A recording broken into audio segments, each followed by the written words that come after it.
Pourquoi la peur? Pourquoi le Seigneur nous fait attaquer la peur aujourd'hui? Parce que la peur est un sentiment qui est négatif, qui est mauvais.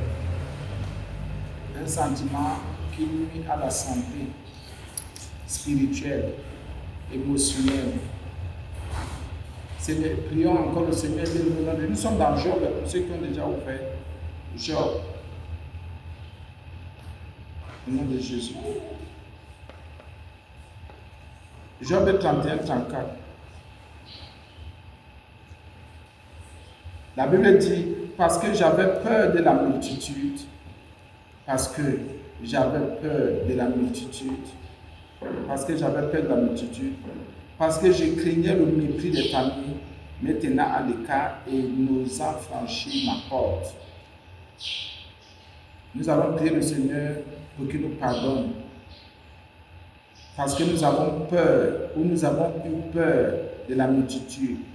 Et ça nous a empêchés d'avancer. Nous sommes en prière. Seigneur, pardonne-nous. Parce que l'incrédulité, le doute est en nous. Parce que celui qui a peur, doute de toi, est incrédule, ne croit pas à ta force, à ta puissance, ne croit même pas à la manifestation de ton esprit. Je viens te prier de me pardonner, Seigneur, parce que j'ai eu peur de la multitude. J'ai donné accès à la multitude, de ce que les gens devaient penser, me dire, de ce que les gens devaient exprimer. Je te prie de me pardonner. J'ai manifesté le doute et l'incrédulité envers toi, au nom puissant de Jésus, envers les situations, envers même ce qui concernait ma destinée, mon salut, ma stabilité, au nom de Jésus, ma fermeté en Jésus. Je te prie de me pardonner parce que tu es Dieu. Prions le Seigneur parce qu'il nous pardonne, qu'il nous délivre et qu'il nous libère, parce que nous avons eu peur et peut-être même que nous avons encore peur de la multitude. Peur, pourquoi? Parce qu'il y en a et il y en a qui regardent plus la multitude. Ils sont nombreux de part et d'autre qui pensent le contraire, qui disent le contraire au nom de Jésus. Le contraire de la foi que tu devrais exprimer, tu dois exprimer de ta sincérité envers le Seigneur. Tu as peur. Qu'est-ce que tel va dire? Qu'est-ce que tel pense? C'est même comment au nom de Jésus ma prière. Job 31-34.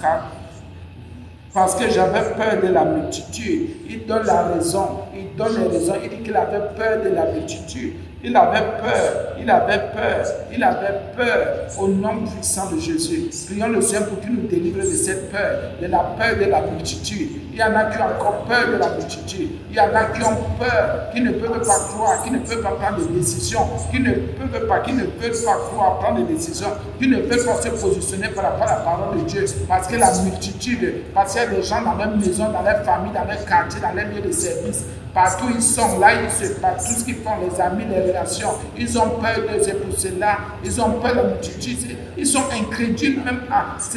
Donc quand la peur est là, c'est l'incrédulité, c'est le doute envers Dieu, avec la puissance de Dieu, la puissance de cet esprit. C'est un sentiment négatif qui nous dit non, ne crois pas. C'est un sentiment qui nous dit non, il faut douter. Non, ne sois pas attaché à la parole de Dieu. Ce que Dieu dit n'est pas vrai. Ce que Dieu dit n'est pas pur. Ne crois pas à la direction que le Saint-Esprit te donne là. Au nom de Jésus, que le Seigneur pardonne à son Église, à son peuple. La peur de la multitude, c'est comme un démon. C'est un esprit méchant.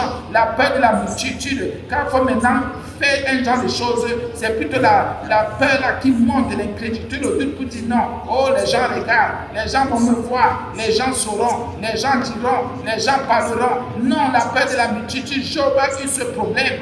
Il a eu ce problème. Mais nous bénissons le Seigneur parce que plus tard, il a compris que la multitude était seulement là pour le détruire, pour le déstabiliser, pour le froisser, pour le blesser. Nous prions le Seigneur pour qu'il nous en délivre, qu'il nous délivre de la peur de la multitude. Parce qu'il y a plusieurs types de peur et la peur se manifeste de plusieurs manières. C'est une émotion négative qui peut se manifester par rapport à ta foi, par rapport à ta relation avec le Seigneur, ta relation avec ton propre travail, tes affaires, tes projets, tes activités, même ta santé, même un résultat, même quelque chose que tu attends. Tant que la peur va habiter en toi, c'est terrible.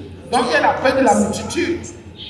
Quelle est cette multitude qui vient influencer tes décisions, influencer tes pensées, influencer ton avenir? Non, c'est au Seigneur Jésus de dire, voici les projets que moi j'ai formés sur toi, les projets qu'il connaît, au nom puissant de Jésus. Il dit parce que j'ai craignais le mépris des familles, donc c'est toujours la peur. Il avait toujours peur du mépris des familles, donc les familles méprisent les gens au nom de Jésus. Donc le premier mépris, même que parfois nous recevons, c'est ça, sont les mépris des familles, de nos familles. Job dit, ouais, c'est même que quelqu'un ça, c'est écrit, le mépris des familles. Prions au nom de Jésus. Prions pour que cette peur quitte nos cœurs, le mépris des familles. Quand mon père va entendre, quand ma mère va entendre, mais comment tu crois dans ton cœur, tu sais que ce que tu fais est juste. Tu fais avec crainte.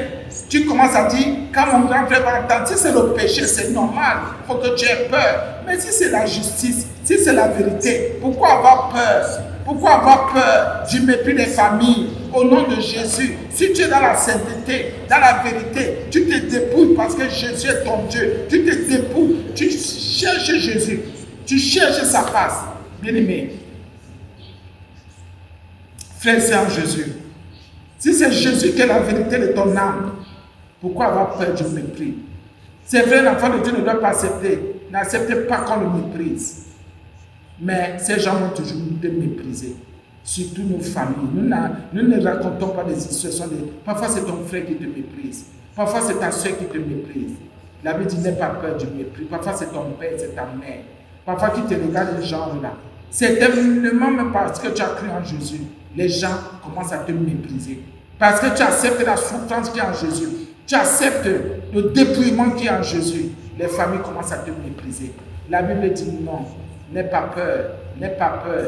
Prions pour que le mépris des familles n'attaque plus notre foi. Prions pour que même si nos familles nous méprisent, même si les familles, les belles familles, les familles paternelles de mon père, famille paternelle de ma mère, famille paternelle de, je ne sais même pas, famille maternelle de père, mère, tout ça. Mais au nom de Jésus, au nom de Jésus, au nom de Jésus. Que le Seigneur nous délivre, qu'il enlève de nos mentalités toutes ces racines diaboliques, toutes ces racines de mépris, au nom de Jésus. On nous parle n'importe comment, parce que nous avons fait le choix en Jésus, même si c'est n'importe comment, au nom de Jésus. Que ces mépris-là, le mépris des familles lâches, vraiment on nous regarde avec orgueil, avec dédain, on nous regarde bizarrement, parce que nous confessons Jésus, nous proclamons notre foi, au nom de Jésus, on ne se tait pas. Et pour cela, au nom de Jésus, quand quelqu'un dit qu'il veut se marier, et quand il a choisi une femme, il faut voir le mépris. Quand la femme a choisi l'homme, il faut voir le mépris. Bien, ils se sont dit, voilà, il va sortir. Quand tu fais un genre de travail dans la vie, les familles méprisent. Vous dites que c'est un travail ça, c'est un travail ça. Oh, au nom puissant de Jésus, au nom puissant de Jésus. Bien aimé, ne regardons plus au mépris des familles. Les familles, la Bible dit qu'il y a le mépris des familles. N'aie pas peur du mépris des familles, du mépris de toutes les familles. Au nom de Jésus, que la peur la quitte. Au contraire, si tu peux prier pour ces familles, si tu peux aider ces familles, au nom de Jésus. Au nom puissant de Jésus. Et il dit, me tenant à l'écart et n'osant franchir ma porte. Il dit, me tenant à l'écart. Voilà alors ce que la peur fait. La peur fait à ce qu'on se tienne à l'écart. Que tu te mettes à l'écart, tu te tiennes à l'écart. Mais autant, même si tu pouvais aider, tu pouvais apporter ton soutien. Regarde ce que la peur fait. Prions le Seigneur pour qu'il continue à nous libérer. Tu t'es peut-être déjà mis à l'écart. Autant que tu peux aider ta famille.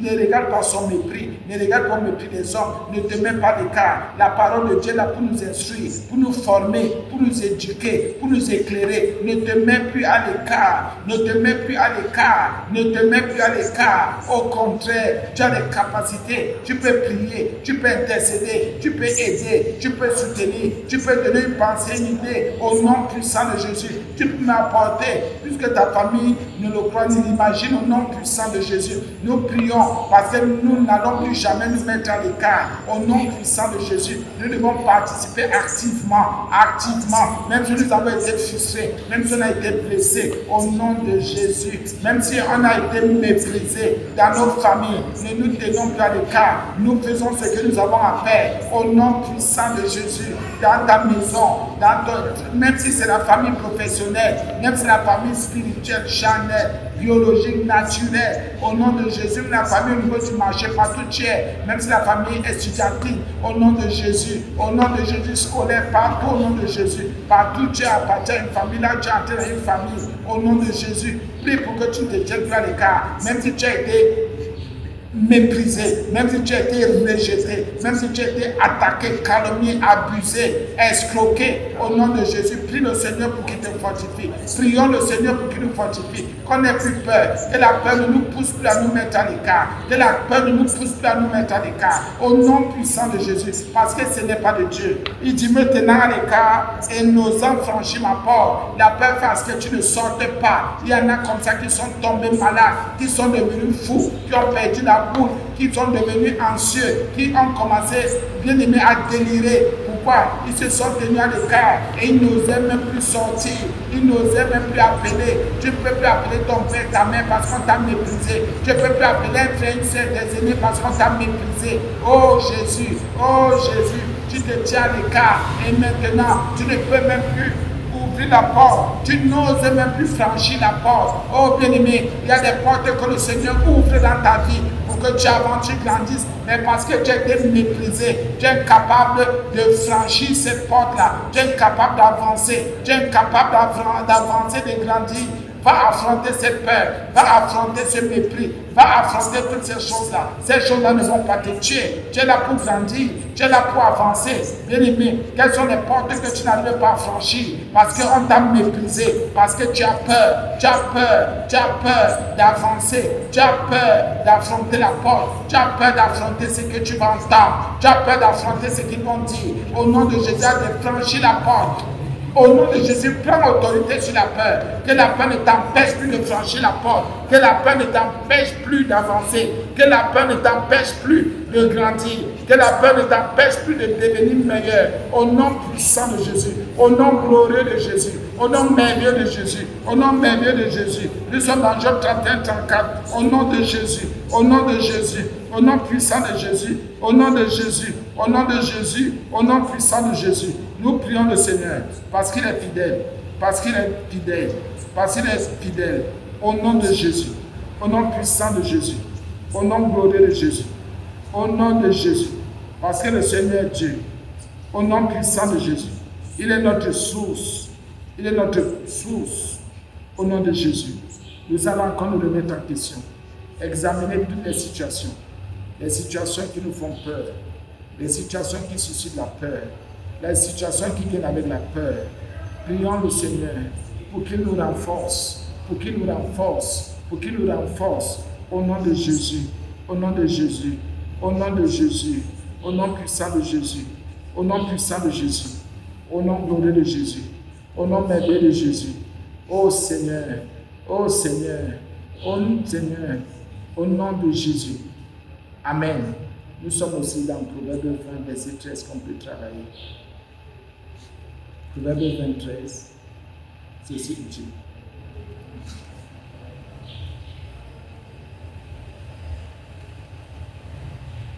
Bon.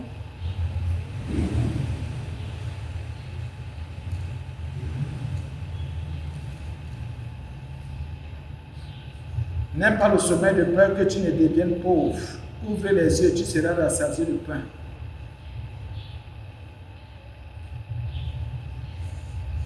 Regardez comment ça, c'est une autre forme de peur. 23, Proverbe 23, ça, c'est une autre forme de peur. C'est une autre forme de peur. N'aime pas le sommeil. Ça ne veut pas dire que tu ne vas pas passer toute ta vie réveillé ou bien éveillé. Parce que nous ne confondons pas peur qui est incrédulité. Ça veut dire qu'il y a on appelle ça comment Saint-Esprit, qui est une émotion négative, un sentiment négatif qui est lié à l'incrédulité au doute, qui est lié à la lâcheté. Et la peur, qui est un peu ici, la peur c'est un peu comme une mise en garde, un avertissement pour dire fais attention. Si tu passes ta vie à dormir, tu vas devenir pauvre. Ouvre les yeux, tu seras rassasié de pain. Ici, là, c'est plutôt un encouragement pour dire fais attention. C'est un encouragement. Lui, bien aimé, nous devons être encouragés pour avancer, pour grandir, pour évoluer, pour prospérer, parce que c'est utile et c'est très, très, très utile. Amen. Le Seigneur nous bénisse encore. Nous sommes toujours dans Proverbe 20, verset 13. N'aime pas le sommeil, de peur que tu ne deviennes pauvre. Ouvre les yeux, tu seras rassasié de paix. Alléluia. Amen. Tous ceux qui aiment le sommeil, ce sont des paresseux. Le sommeil est quelque chose qu'on doit avoir parce qu'on a d'abord travaillé. Parce qu'on s'est épuisé à la tâche. Là, le sommeil, même le corps même nous réclame le sommeil. N'aime pas le sommeil. Là, les gens, quand ils tombent dans l'air, c'est comme s'ils ne vont plus jamais. Ils ne veulent même plus sortir de là. Le lit est bon jusqu'à. On dit de ne pas aimer le sommeil. Et vous savez comment quelqu'un aime le sommeil? Quand il dort, si tu le réveilles, il peut pleurer. Tu ne vois pas que c'est mon moment de repos? Tu aimes le sommeil. Est-ce qu'on peut te réveiller si on n'a pas besoin de toi? On n'aime pas le sommeil. Le sommeil est quelque chose qui est, quand le corps ressent, tu dois dormir. Quand le corps est fatigué, tu dois dormir. Quand le corps n'est pas fatigué, tu n'es pas malade, lève-toi, travaille. Fais quelque chose de tes mains. Parce que la vie est courte. Si en 24 heures, on peut déjà dire que 8 heures de sommeil, vous-même regardez bien, 8 heures de sommeil, c'est suffisant. Il reste combien d'heures? 16 heures. Regardez, 24 heures. On dit 8 heures de sommeil, c'est bon. Il reste 16 heures. On fait quoi pendant les 16 heures? Quelqu'un lui fait plutôt 16 heures, voire 20 heures. Il est en train, il sort même du lit, s'assoit. Je suis fatigué. Je ne sais pas ce qui m'arrive. Oh, il y a le lion en route. Oh, comme il a plu là.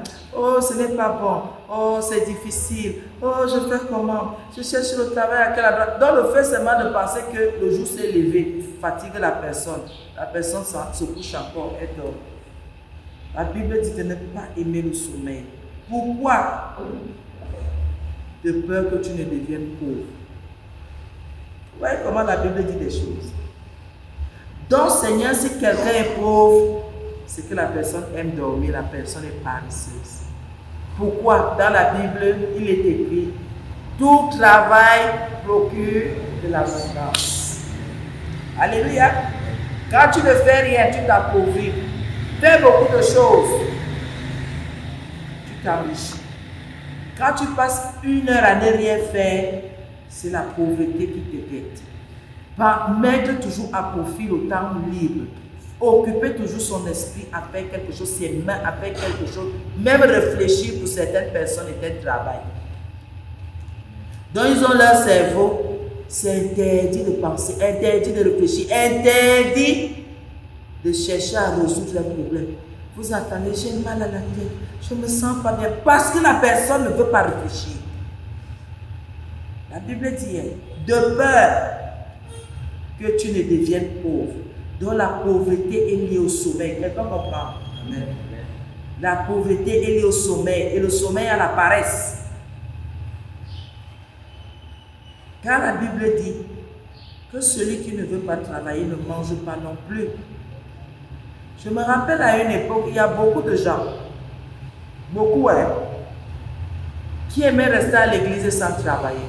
Vous savez, l'église ici, ne voyez pas le nombre de personnes, nous étions près de 500 et plus. Il y avait un bataillon de près de 100-150 personnes ici qui ne voulaient pas travailler. Il y avait la cuisine qui était faite ici presque tous les jours. Les gens montaient, descendaient ici à l'église, ils montaient, descendaient. Oui, dès qu'ils ont déjà eu ce qu'ils ont à manger, celui-là cherche un coin de l'église, il dort. Il est malade. Papa et moi, on se débrouille pour l'amener à l'hôpital, pour voir une soeur qui peut s'occuper de lui. Les examens étaient faits. Tu donnes le travail à quelqu'un, il refuse d'aller travailler. Quelqu'un avait dit quoi? Ah, là où vous m'avez trouvé le travail là. Lui-même, je crois que c'est même lui-même qui était allé chercher le travail parce qu'on lui disait que tu as une femme, 2 enfants, tu en as fait 2 avant, tu en as 4. Tes enfants sont en charge à l'église. Ta femme en charge à l'église. Toi-même en charge à l'église. Comment ça se fait? Il faut chercher le travail.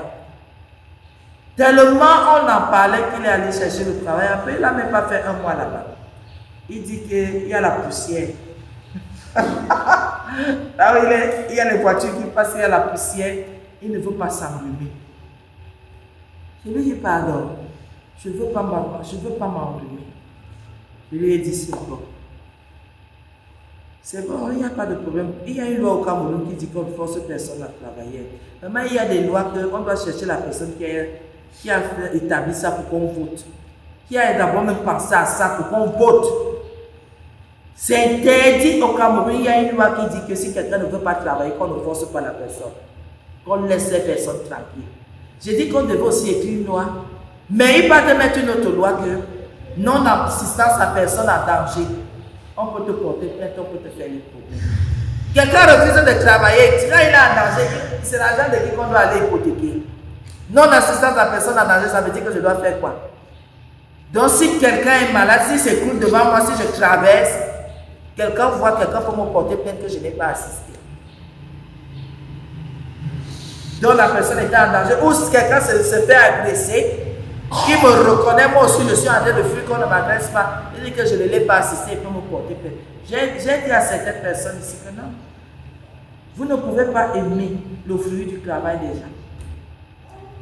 Non, c'est trop facile, non? Toi, tu vois ton corps comme le diamant.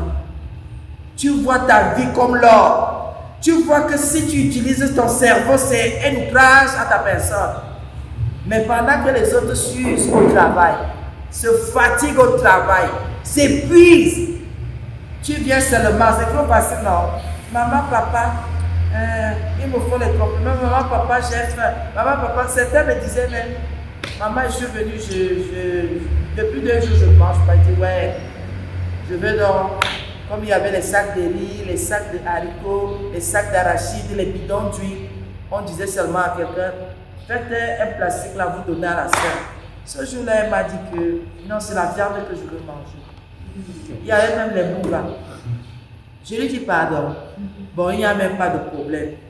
Je prends, j'avais pris combien? 1500. Je lui donne pour un demi-kilo de viande. Elle me dit que ça ne peut pas suffire. Elle veut 1 kilo. Je lui ai dit que 1, je ne te donne pas 1 kilo, 2, je récupère même ce que j'ai donné avant. 3, en plus de ça, tu es mon aîné. Je ne te nourris pas. Tu vas travailler. Tu as vu ce que je fais là? Avec le bébé, regarde comment le bébé est accroché sur moi. Je sors à 4 heures, je me lève à 4 heures du matin. Je prépare le goûter des autres, je fais tout. Et à une époque, c'est moi-même qui faisais la lessive dans ma maison. Toute la lessive est sans machine à laver. Le matin, je me levais à 4 heures, je fais tout. À 6 h, 6 h 30, les enfants vont vers l'école, moi je vais au travail. Je lui dis, tu sais, c'est tout ce que je fais. Quand tu me vois assise ici, on a fini la prière. C'est que j'ai déjà fini chez moi. Toi, tu croises les bras, tu crois que je fais quoi? On t'a dit que c'est la borderie que je fais. C'est la dernière fois. Si tu ne veux pas le riz là-bas, le haricot, les arachides, madame, quand on veut faire un choix, quand on veut faire des choix, on travaille. Là, tu manges ce que tu veux. Personne ne peut te faire de reproche. Ce n'est pas que dans la porte de l'autre, tu te lèves, tu te couches, tu te tournes toute la nuit en disant qu'elle va aller voir celle-là. Moi, elle veut 1 kilo de viande. Je dis, quand tu demandes déjà 2500 francs pour le kilo de viande, la tomate viendra d'où? L'huile viendra d'où? Le complément viendra d'où? Donc, à toi toute seule, on a une facture de 4000 en un seul jour. Et lui, il dit, tu sais quoi? Tu prends ce qui est déposé là-bas et tu me lâches. Oh, tu n'as pas le cœur de Dieu. Il dit que oui. Toi, tu as le cœur de Dieu. Ta bouche qui bavarde là, c'est le cœur de Dieu. Oui, bien aimé. Il y a des gens, ils aiment le sommeil. Ils ne savent pas que pendant que les gens, ils dorment, d'autres sont en train de s'épuiser à la tâche. Quand ils se lèvent de là, et ils jugent que c'est bien ce qu'ils sont en train de faire, de tendre la main. J'avais dit à quelqu'un un jour, quand tu tends la main, la seule chose qui doit sortir de ta bouche, c'est merci. Amen. C'est tout. Tu n'as pas à dire, moi je voulais les chaussures rouges, pourquoi vous me donnez les jaunes? Quand on tend la main, on ne choisit pas. Ce qu'on te donne, tu dis merci. Et tu dis merci avec un beau sourire parce que tu n'avais pas. Parce que tout le monde veut dormir. Mais il y a des gens qui ont de la conscience, qui reconnaissent leurs responsabilités.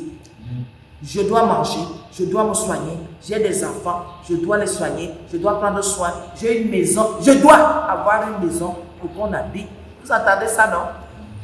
Mais c'est un poids que vous êtes en train de faire l'exorcisme, ou vous faites la magie, ou vous faites la sorcellerie, ou vous levez tous les jours.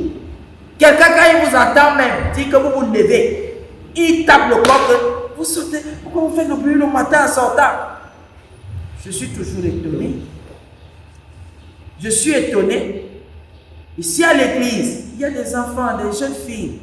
Quand ils étaient en difficulté, je les récupérais à la maison. À une époque où j'avais 3, 4, plusieurs à la maison. Bien aimés, les enfants viennent.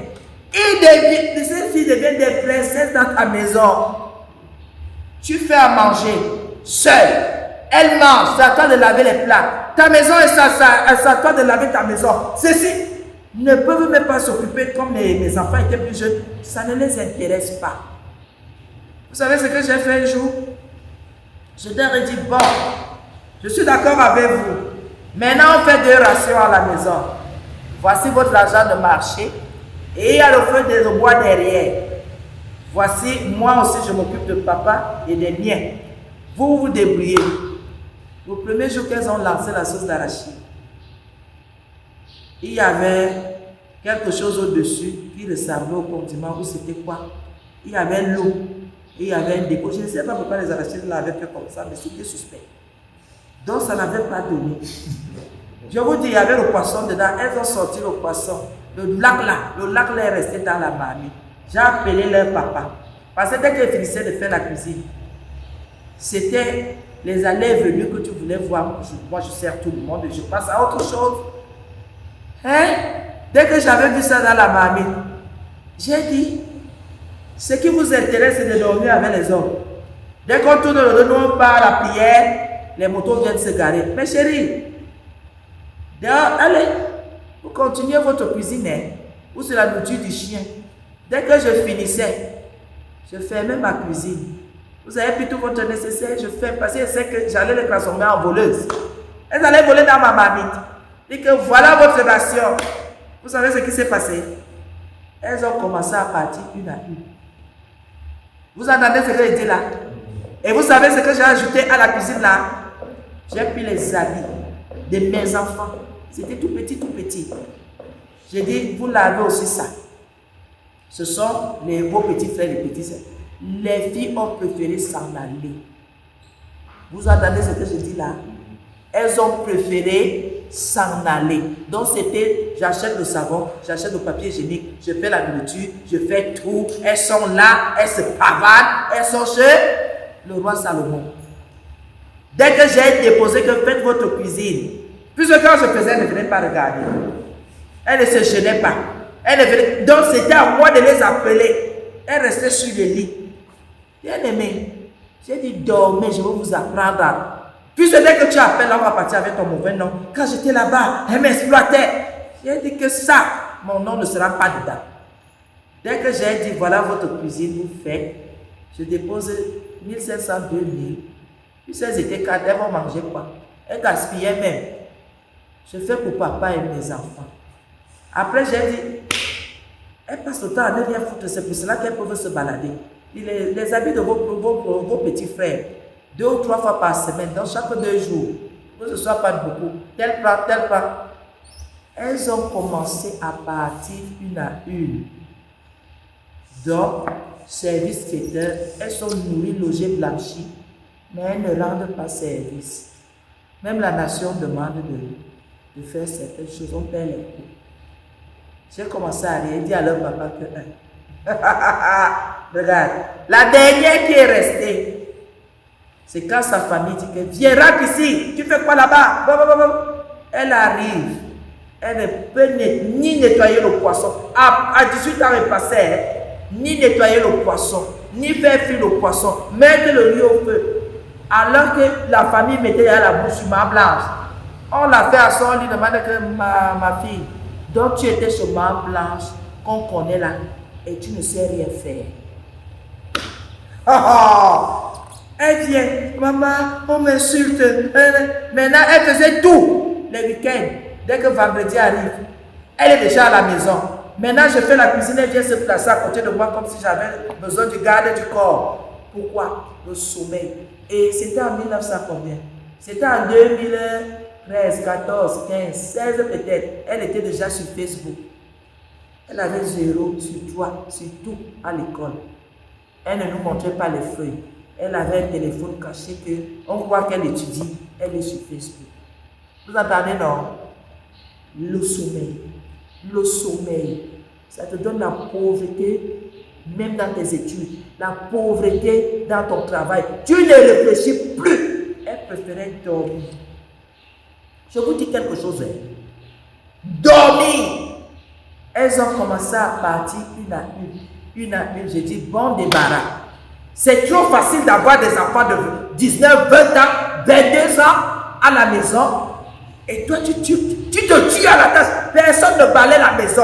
Mais dès que tu finis, tu trouves les pieds croisés sur tes chaises, croisés dans ta maison. Dès que tu fais la cuisine, venez manger, tu vois les plats. Et elles finissent, elles abandonnent ça là. C'est à toi de t'arranger, c'est ta maison, ce sont tes choses. Dès qu'elles sont parties, elle dit à papa que le compte est bon. Je ne prends plus les gens. Chacun reste chez lui. C'est trop facile, non? Quel enfant que tu dois éduquer. On envoie même d'abord l'enfant. On te dit qu'on vient te donner l'enfant en disant à l'enfant là que, pardon, qu'elle n'aille pas t'utiliser là-bas. Quand toi, tu envoies un enfant, qui va l'éduquer? On peut éduquer un enfant sans lui parler. On peut éduquer un enfant sans lui dire que fais ci, fais ci, fais ça. Et surtout quand les pauvres. Pas comme vous voyez les miens déjà.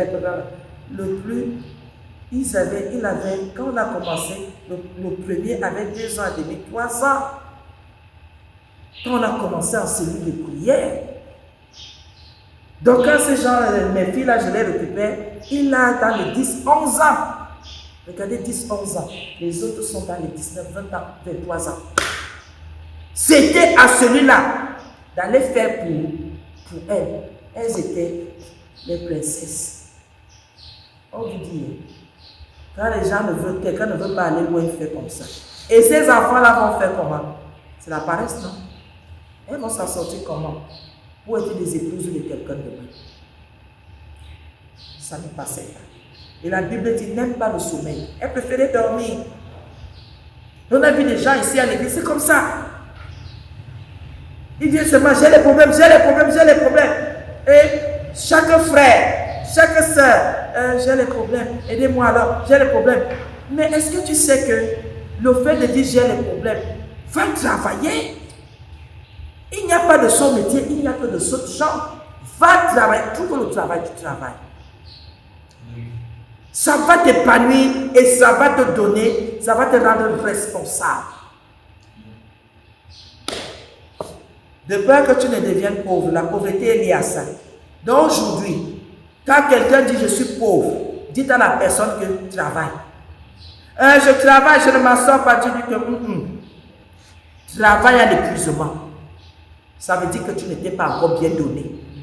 Tu te donnes avec réserve. Travail à l'épuisement. Là, quand tu vas, chaque jour, quand tu dors, tu dis, ce jour a plus foi de lui-même et j'ai fait ce qu'il y avait à faire. Et il y a un temps, je veux le dire ici ce matin, le temps que tu as la force, utilise cette force.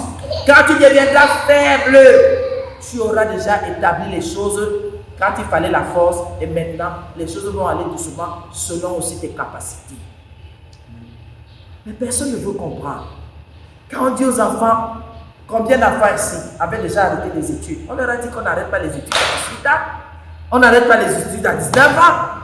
Tu as le probatoire. Tu as même fait, tu dois aller à la terminale. Va étudier. Ton cerveau encore pour l'école. Allez, va à l'école.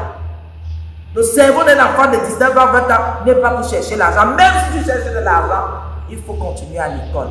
Ils ont continué. Aujourd'hui, ils font des études supérieures. J'entends BTS, j'entends ceci, j'entends cela. Je dis bravo. Votre cerveau, vous avez voulu avoir Mettez votre cerveau au garage comme les gens de 40 ans. À 19 ans, on est encore un apprenti. La matière grise est encore là pour encaisser, pour que plus tard, les choses se passent bien. Il faut, je vous le dis, il y a des choses, l'église travaille. L'église travaille. Quand un pasteur prend à cœur sa fonction, il travaille. Et plus tard, si le peuple comprend, l'église sera épanouie. Je vous le dis. Et je dis souvent à l'homme de Dieu, les enfants qui n'ont pas écouté leurs parents ne sont pas les bienvenus à l'église. Il y a un genre de soumission là. Il y a un genre de petite soumission là. Un genre d'attention que les enfants qui ont quand même écouté, on reconnaît. Il y a un petit respect, il y a une petite affection, il y a une façon de faire qui est particulière à ces enfants. Est-ce que quelqu'un comprend? Vous n'allez pas les voir bruyants, violents, un genre là. Même quand celui-là est quelque chose l'a blessé, il est tempéré. Alléluia. Il est tempéré. Il n'est pas... Parce que j'ai vu des enfants ici. Il est en colère, Je lui demande que tu es en colère avec. Qui te dit que tu peux être en colère avec? Tu peux manifester tes bêtises là sur moi. Ton père est vivant, oui. Ta mère est vivante, oui. Et tu fais ça. Non, hey, je ne peux pas faire ça à mon père et à ma mère. Et je lui dis que et tu me confonds à qui? C'est toi, c'est moi qui fais caca, je vais te nettoyer. C'est la dernière fois. Hein. Si tu peux donner du respect à ton père et ta mère, tu m'en donnes aussi. Je m'excuse, maman. Je dis que je ne veux pas d'excuses. Je sais pas ce qu'il y a à faire. Comme tu vois ton père, tu vois ta mère, c'est comme ça que tu dois me voir. Parce que je suis une personne bienveillante pour toi. Pourquoi? Quand on gronde les jeunes ici, c'est pour qu'ils comprennent que s'ils commencent à se détruire aujourd'hui, demain sera difficile. Les actes que tu poses aujourd'hui, ça va compliquer ta vie de demain. Et quand tu vas commencer le sommeil, parce que quand tu es déjà dépassé, c'est le sommeil qui est bien. Vous savez ça, non? C'est signe de culpabilité et de résignation. Oui, vous allez voir certaines personnes, elles sont là, elles sont jeunes, elles ont tout pour s'épanouir. Mais c'est comme si on a soutiré leur courage. Le courage est parti. De peur que tu ne deviennes pauvre. Est-ce que quand on est jeune, on est pauvre? On a encore son avenir devant soi. Mais est-ce que si tu n'as pas fait les choses quand tu étais encore dans la force, tu auras beaucoup de problèmes. Ouvre les yeux. Tu seras rassasié de pain. Amen.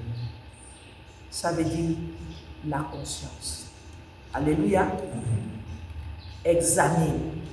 Regarde les choses pour comprendre. Et la Bible dit quoi? Tu seras rassasié de pain. Parce qu'en général, quand on lit un verset, ouvre les yeux, Seigneur. Comment il peut ouvrir les yeux? Je suis rassasié de pain. Ça veut dire lève-toi. Puisque d'un côté c'était le sommeil. Ça veut dire réveille-toi. Lève-toi. Va travailler. Tu ne manqueras pas à manger. Tu ne manqueras pas à manger. Vous avez entendu ce qui est lié au manger? C'est le travail. C'est le travail. C'est le travail. Vous qui dites là que maman elle ne mange pas, vous lâchez les baskets ce matin. Allez travailler. Allez chercher le travail. Arrêtez de crier le travail. Arrêtez de rejeter un genre. Alors que tu as peur, on te dit va aider tel à porter le bébé. Je peux qui? Pardon. C'est quand tu n'as pas encore eu faim. Quand tu auras bien faim, tu iras même quémander pour dire que donnez-moi le balai. Je vois que la route est sale. Vous allez balayer la route. Oui, vous voyez aujourd'hui que quand on parle de pauvreté, quand on parle de la pauvreté liée au sommeil, donc à la paresse, quand on parle de pain, que quelqu'un soit rassasié de pain, il s'agit de se réveiller, d'aller travailler. Dans ceux qui se plaignent là, je ne mange pas. Nous, on a fait l'expérience, on a donné le travail à beaucoup de personnes, ils ont préféré dire que leur corps ne peut pas travailler, mais leur corps peut réclamer à manger. Nous, on a dit que nous, on ne parle plus. Maintenant, c'est vous le peuple que ces gens-là vont embrouiller, parce qu'ils savent qu'ils ne peuvent plus nous embrouiller. On te donne le travail une fois, deux fois, trois fois. Dès que tu fais un mois, j'ai mal au dos, tu fais, j'ai ceci, non, et parfois même il peut t'arrêter le travail sans nous dire. C'est comme ça là que ça va au travail. Et je cherchais seulement une occasion de vous dire que j'ai arrêté. Nous on se regarde, on dit que bon, on va donner aux gens qui en ont vraiment besoin. Non, tu n'as pas encore eu faim. Et quand la personne commence à avoir faim, vous croyez qu'elle peut me parler? Elle va seulement vous dire que la femme là, elle n'est pas de Dieu. Elle viendra vous dire qu'on lui a donné le travail, elle a boycotté une fois, 2 fois. Est-ce que cette personne viendra vous raconter ce genre d'histoire? Elle va seulement vous dire que les gens là n'ont pas le cœur de Dieu. Ils n'ont pas le cœur de Dieu. Ils ne servent pas Dieu. Ils ne vous diront, quand quelqu'un a déjà fait, il peut même dire que Dieu est le diable. Je vous assure, depuis là, si elle ne me voit pas, tu ne viens pas me dire que tu as faim, je suis ton intestin pour savoir que tu sais ce qui ne va pas dedans. Tu me dis, papa et moi, on fait un paquet, on te donne. Après, on met en prière que tu trouves le travail. C'est facile, non? De t'apprendre à pêcher toi-même, non? D'aller chercher du poisson toi-même, non? C'est trop facile de penser que les frères et les sœurs vont donner leurs offrandes qu'on doit payer le courant avec. On passe encore le temps à nourrir tout le monde et la facture reste sur nous. Et quand vous arriverez, s'il n'y a pas de courant, qui va rester pour qu'on fasse plus? Dans le mois, on a 3 cultes par semaine. 2 sont le soir, c'est dans les après-midi le soir. Non. On préfère dire aux frères, s'il y a des opportunités aux sœurs, dites-nous, on donne du travail. Alléluia. Amen. Mais vous allez voir quelqu'un, ça ne me suffit pas. Quand tu ne fais rien, on te donne du travail. Tu dis que ça ne suffit pas comment? Commence d'abord par ça et trouve au moins de quoi manger. Après, toi-même aussi, entre dans la prière.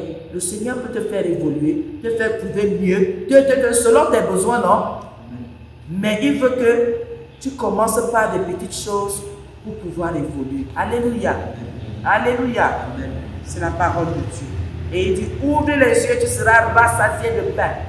Bien-aimés, ne vous relâchez pas dans votre travail, physiquement parlant. Ne vous relâchez pas. Travaillez pour que quand quelqu'un va se reposer, qu'il sache qu'il a fait ce qu'il y avait à faire pour cette journée-là. Que le Seigneur nous bénisse. Amen.